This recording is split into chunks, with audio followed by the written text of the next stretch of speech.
ये देखो, ये जो कॉइल है ना, कॉइल कॉइल आपकी ये शेप है तो रेक्टेंगुलर, बेटा आगे देखो, ये जो शेप है तो रेक्टेंगुलर, बट आप मान के चलो कि ये स्क्वायर शेप। अगर ये स्क्वायर शेप की कॉइल है तो वो ऐसे रखी है, और जो मैग्नेटिक फील्ड है ना, ईस्ट और नॉर्थ की डायरेक्शन में ऐसे, कॉइल ऐसे रखी है और ये 45 डिग्री पे ऐसे, ठीक है, कॉइल यहां ऐसे रखी है, बट मैंने इसको यहां ऐसे बनाया है क्योंकि मैं इसको 2D व्यू में बना रहा हूं, बट कॉइल है ऐसे, और जो मैग्नेटिक फील्ड है वो नॉर्थ ईस्ट डायरेक्शन में ऐसी है, ठीक है। नॉर्थ और ईस्ट के बीच में 90 डिग्री एंगल होता है, और नॉर्थ ईस्ट डायरेक्शन का जो एंगल होगा, जो ये नॉर्थ ईस्ट डायरेक्शन का जो एंगल होगा प्लेन के साथ, वो 45 डिग्री होगा, इसलिए हमने यहाँ पे थीटा की वैल्यू 45 डिग्री ली है। और फ्लक्स मेरा क्या होता है, bA cos थीटा, और फ्लक्स की वैल्यू में b मुझे गिवन था टेस्ला में, वो मैंने डायरेक्ट पुट कर दिया। एरिया मुझे गिवन नहीं था क्योंकि मुझे कहा था स्क्वायर की साइड गिवन थी, और साइड इंटू साइड स्क्वायर का एरिया हो जाता है, तो वो हो गए 0.01 मीटर स्क्वायर, या अगर आप बुक में देख रहे हो तो ये 10 की पावर -2 है, और कुछ नहीं है, ठीक है। तो ये मेरे, इससे मेरा जो फाइनल मैग्नेटिक फ्लक्स कितना आ रहा है, बी की वैल्यू क्या थी, 0. मैग्नेटिक फ्लक्स कितना था, ओ सॉरी मैग्नेटिक फील्ड 0.10 इंटू 10 की पावर -2, तो ये क्या हो गई 0.1 इंटू 10 की पावर नहीं 1 इंटू सॉरी बिल्कुल 1/√2 भी तो करना है ना हमें इसको, तो ये इसकी वैल्यू आएगी। क्या आंसर आया इसका फाइनल, फ्लक्स कितना आया आपका, फ्लक्स 0 कैसे हो जाएगा, अभी फ्लक्स कितना है यहाँ पे, इसको कितना फ्लक्स मिल रहा है,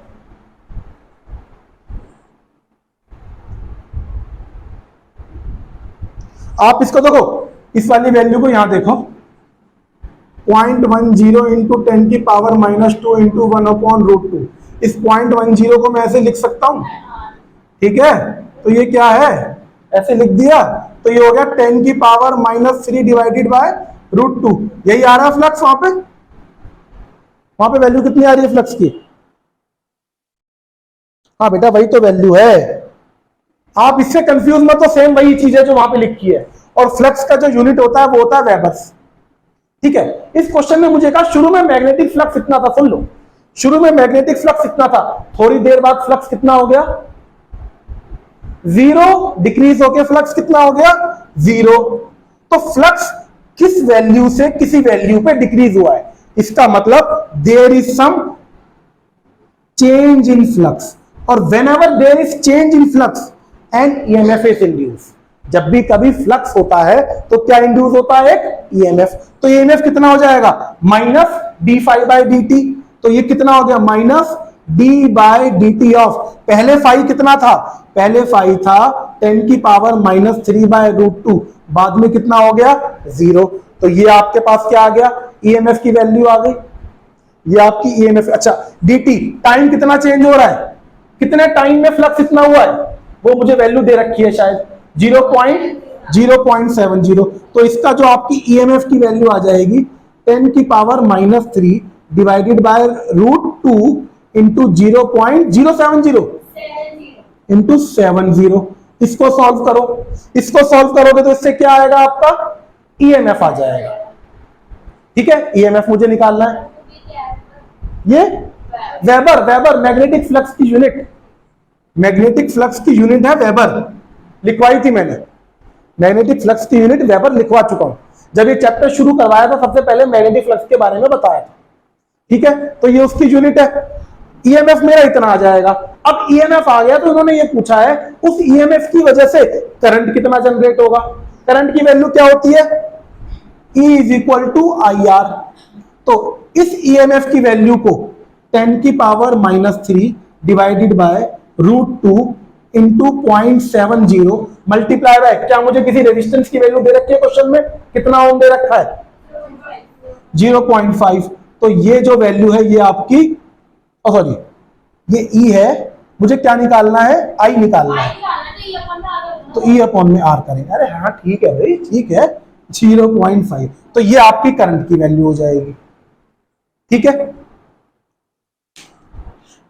मैंने इसको फाइनली सॉल्व नहीं किया, सॉल्व इसकी आपको ही करना है, रुक जाओ, इसमें एक चीज मैं आपको बताऊंगा जो कि एनसीईआरटी में भी गलत दी गई है। क्या चीज होती है?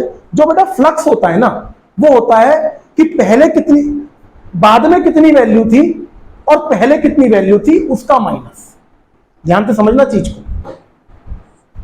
मैं ये वाला हिस्सा मिटा रहा हूं। तो फ्लक्स हमारे पास, लेट सपोज मेरे पास पहले इनिशियल जो फ्लक्स था वो था 3 और फाइनल जो फ्लक्स है वो है 5। तो अगर मैं rate of change of flux निकालूंगा, वो निकालूंगा मैं 5 माइनस 5 दैट इज 5 माइनस 3। तो वो कितना आएगा? 2। ध्यान से समझना। और अगर मेरा 5 है और 5 मेरा 3 है, तो rate of change of flux आएगा 3 माइनस 5 दैट इज माइनस 2। यहां पे यही हुआ है। यहां पे क्या हुआ है? पहले फ्लक्स कितना था? ज्यादा। उसके बाद फ्लक्स कितना हुआ? 0। तो इस वाले फ्लक्स की जो वैल्यू है वो किसमें आएगी? Rate of change of flux की वैल्यू किसमें आएगी? माइनस में। सुन लो, इसका जो ये वाला हिस्सा है, ये जो हिस्सा है, इसका आंसर आएगा माइनस में। जो मैंने यहां पे लिखा है ना, इनिशियल माइनस फाइनल, एक्चुअली ये होना चाहिए था 0 माइनस ये वाला, पहले फाइनल, क्योंकि फाइनली क्या हो गया? 0, फिर 0 माइनस जो आपकी शुरू में वैल्यू थी, और इसका आंसर क्या आएगा? माइनस में आएगा। और जो ये माइनस और माइनस होगा वो हो जाएगा प्लस, तो इसलिए ईएमएफ की वैल्यू पॉजिटिव में आएगी। जनरली हमारे पास फॉर्मूला होता है ना, E is equal to minus d∅dt। आपने किसी ने पूछा नहीं ये माइनस कहां गया, ये माइनस इसकी माइनस की वैल्यू से और इस फॉर्मूले के माइनस की वैल्यू से कैंसिल हुआ है। ठीक है, तो एनसीईआरटी में भी इसका सॉल्यूशन थोड़ा सा गलत दिया हुआ है। इन्होंने इनिशियल माइनस फाइनल कर दिया और माइनस का साइन लिया नहीं, और हमने वही फॉर्मूले से किया है, फाइनल माइनस इनिशियल, और फॉर्मूले का भी माइनस लिया है। बेटा अभी तो आपके सामने सॉल्यूशन है, इसलिए आपको लग रहा है असर नहीं पड़ेगा, बट कॉन्सेप्ट छोड़ दोगे तो असर पड़ेगा, आगे जाके असर पड़ेगा अगर कॉन्सेप्ट छोड़ दोगे। Formula second law of Faraday के हिसाब से E is equal to minus d∅dt है, और फाई में 5 माइनस 5 होता है। जब आप ये d∅ निकालते हो, d∅ का मतलब ये है 5 माइनस 5 डिवाइडेड बाय टाइम, इससे ईएमएफ निकलेगा। सही है, ये बात ध्यान रखना, क्योंकि अभी तक हमने सारी चीज थ्योरेटिकली पढ़ी है, न्यूमेरिकल में देखोगे तो सिनारियो चेंज हो जाता है। ठीक है, अगला न्यूमेरिकल पढ़ो।